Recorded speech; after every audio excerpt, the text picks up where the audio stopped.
Baik, bismillahirrahmanirrahim. Assalamualaikum warahmatullahi wabarakatuh. Om Swastiastu, salam budaya, nama kebajikan, salam. Jadi,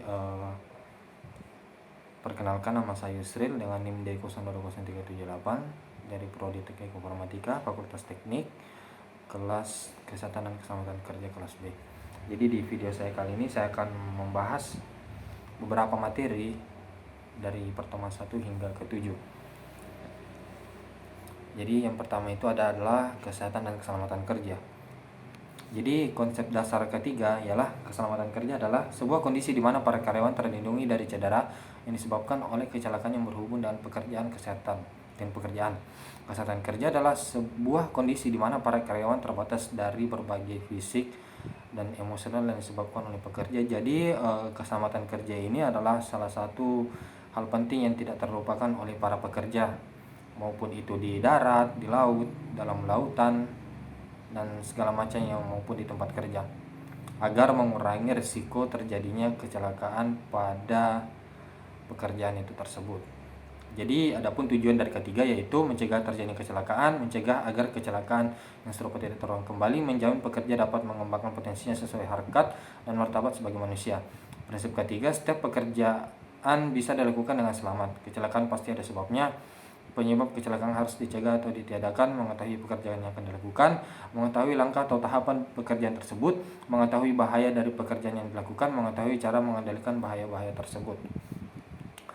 Nah, ada beberapa peraturan perundang-undangan terkait dengan ketiga. Jadi ada ILO. Salah satu upaya dalam mengulangi kecelakaan dan penyakit akibat kerja di tempat kerja adalah dengan penerapan peraturan perundang-undangan, antara lain meliputi adanya ketentuan dan syarat-syarat ketiga yang selalu mengikuti perkembangan ilmu pengetahuan, teknologi, teknik, dan teknologi.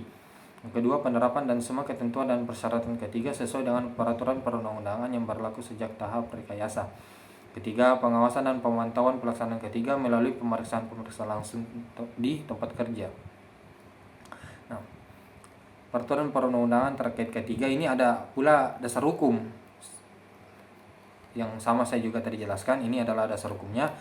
Nomor 1 Undang-Undang 1945, Undang-Undang nomor 14 1965 ketentuan pokok mengenai tenaga kerja. Terus tentang Undang-Undang 1 nomor 1970 tentang keselamatan kerja, Undang-Undang nomor 23 tahun 1992 tentang kesehatan, Undang-Undang nomor 3 tahun 1992 tentang jaminan sosial tenaga kerja, Undang-Undang nomor 18 tahun 1999 tentang jasa konstruksi, Undang-Undang nomor 28 tahun 2002 tentang bangunan gedung, Undang-Undang nomor 13 tahun 2003 tentang ketenagakerjaan. Nah, adapun beberapa macam dalam kecelakaan kerja. Yang pertama, definisi insiden, suatu kejadian yang tidak diinginkan bila mana pada saat itu sedikit saja ada perubahan maka mengakibatkan terjadinya insiden kecelakaan. Suatu kejadian yang tidak dihendaki dan tidak diduga semula yang dapat menimbulkan korban manusia dan atau harta benda. Penyebab kecelakaan, tindakan karyawan tidak aman, kondisi kerja tidak aman di luar kemampuan manusia.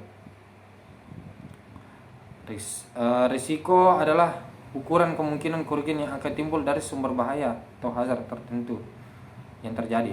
Aman atau selamat adalah suatu kondisi di mana ataupun kapan munculnya sumber bahaya yang telah dikendalikan ke tingkat yang memadai, dan ini adalah lawan dari bahaya atau yang biasa kita sebut dengan danger, alat pelindung diri. Nah, dalam ketiga sendiri itu punya prosedur lagi yang namanya alat pelindung diri. Nah, alat pelindung diri ini juga menjadi salah satu kewajiban para pekerja untuk melindungi dirinya di tempat kerja. APD adalah pakaian khusus atau peralatan yang dipakai petugas untuk memproteksi diri dari bahaya fisikal, semikal, biologis, atau bahan infeksius.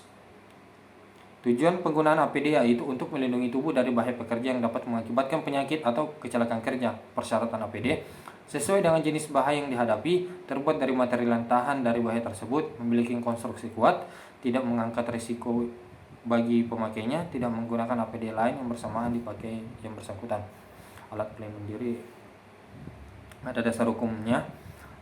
Undang-Undang nomor 1 tahun 1970, ada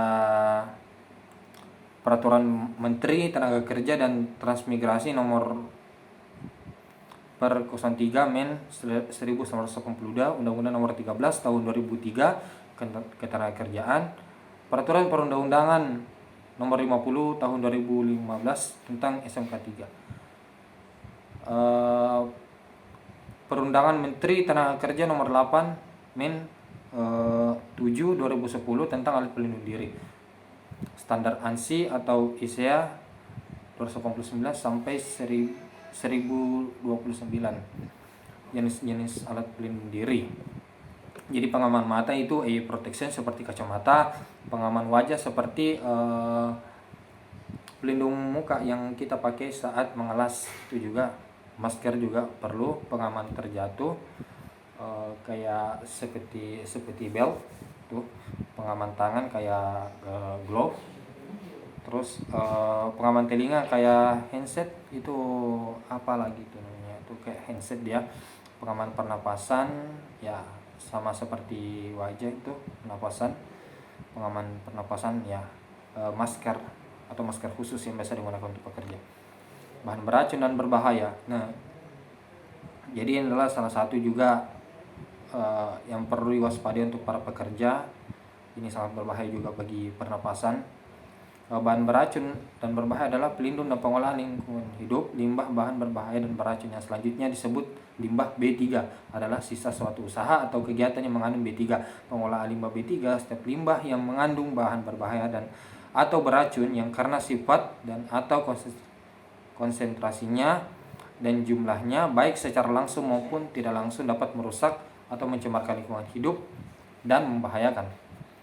Dasar hukum, Undang-Undang Nomor 1 Tahun 1970 tentang Keselamatan Kerja, Undang-Undang Nomor 23 Tahun 1992 tentang Kesehatan, Undang-Undang Nomor 23 Tahun 1997 tentang Pengelolaan Lingkungan Hidup, Peraturan Pemerintah RI Nomor 74 Tahun 2001 tentang Pengolahan Bahan Berbahaya Beracun, Peraturan Pemerintahan RI Nomor 472 Menkes per 5 Tahun 1996 tentang pengamanan bahan berbahaya bagi kesehatan. 6. Peraturan Pemerintah Nomor 18 Tahun 1999 tentang pengolahan limbah bahan berbahaya dan beracun. Strategi pengolahan bahan beracun dan berbahaya, mempromosikan dan mengembangkan teknik minimalisir limbah melalui teknologi bersih, melaksanakan dan mengembangkan peraturan perundang-undangan yang ada, meningkatkan kesadaran masyarakat, membangun pusat-pusat pengolahan limbah industri B3, meningkatkan kerjasama antar instansi. Pengendalian kebakaran. Nah, ini adalah salah satu juga yang kita perlu dalam bekerja maupun dalam lingkup masyarakat. Ini juga perlu kita pahami. Pengendalian kebakaran. Kebakaran adalah api yang tidak terkendali. Kebakaran terjadi karena adanya 3 unsur bertemu, bahan bakar, udara, dan titik nyala. Jadi ada 3 unsur. Jika salah satunya tidak memenuhi, itu kebakaran tidak akan terjadi. Kebakaran hanya terjadi jika ketemu 3 unsur tersebut. Nah, seperti yang saya bilang tadi, bahan bakar padat. Bahan bakar padat adalah bahan yang mudah terbakar dalam bentuk padat. Bahan bakar cair merupakan bahan yang cukup sulit untuk ditangani maksud saya.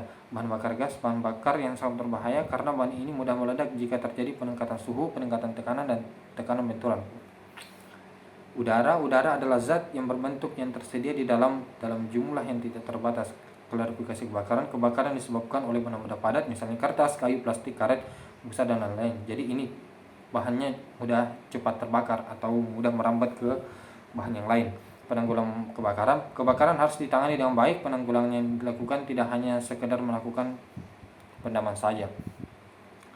Ergonomi kerja. Definisi ergonomi menurut Woodside dan Kecurek adalah kajian yang integral antara pekerjaan, alat, tempat, dan lingkungan kerja, yaitu lingkungan di mana pekerja dapat melakukan pekerjaannya dengan aman dan nyaman. Antropometri berasal dari kata antro yang berarti manusia dan metri yang berarti ukuran. Secara definisi, antropometri dapat dinyatakan sebagai studi yang berkaitan dengan pengukuran dimensi tubuh manusia. Kelelahan kerja atau occupational fatigue. Kelelahan adalah suatu mekanisme perlindungan tubuh agar tubuh terhindar dari kerusakan lebih lanjut sehingga terjadi pemulihan setelah istirahat. Prinsip penerapan ergonomi.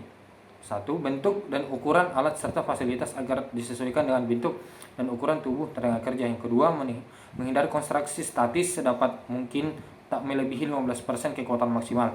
Usahakan posisi dan sikap yang alamiah waktu bekerja. Sedapat mungkin menghindari sikap berdiri diam saat bekerja.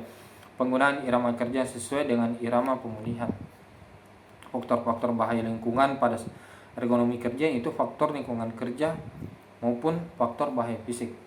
Jadi itu saja yang dapat saya paparkan, dengan harapan apa yang saya paparkan ini bisa bermanfaat bagi orang banyak dan bisa menambah wawasan bagi yang menontonnya. Sekian dari saya. Akhirul kalam. Wassalamualaikum warahmatullahi taala wabarakatuh.